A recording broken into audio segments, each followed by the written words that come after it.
And lastly, it's important to note here as well that this is the product of compromise.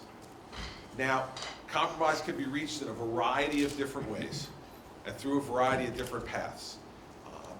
But I want to thank the Senate President and the Speaker and the Minority Leader of the Senate and the Assembly for traveling on the journey to this compromise with me. It is extraordinarily important that we all stand up for the principles we believe in, but also recognize that we are sent here to get the work done that the people have sent us here to do.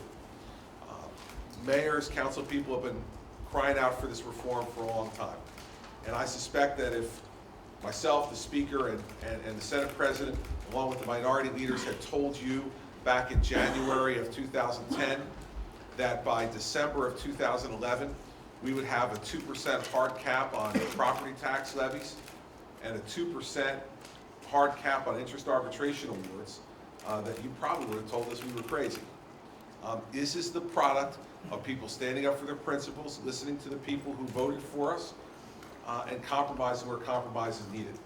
The last point, which I forgot, is this mirrors the 2% levy cap in respect that pension and health benefits are excluded from the cap.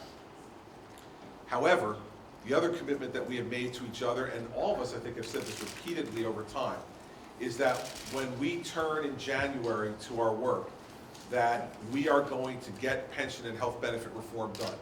Each one of these things is a building block to finally controlling property taxes in New Jersey. We have a levy cap, we're dealing with interest arbitration, we have some other toolkit items that we're going to have to turn to as well, and then we're going to turn to pension and health benefits as well. We've made that commitment to each other, both privately and publicly. So again, I thank the leaders of the legislature for their willingness to work with me, for their willingness to compromise, and to come to an agreement that makes sense for the people of the state. There's nothing more important than getting property taxes under control in this state and changing the system. And I think for the first time in a long time, we have taken meaningful steps towards doing that. So.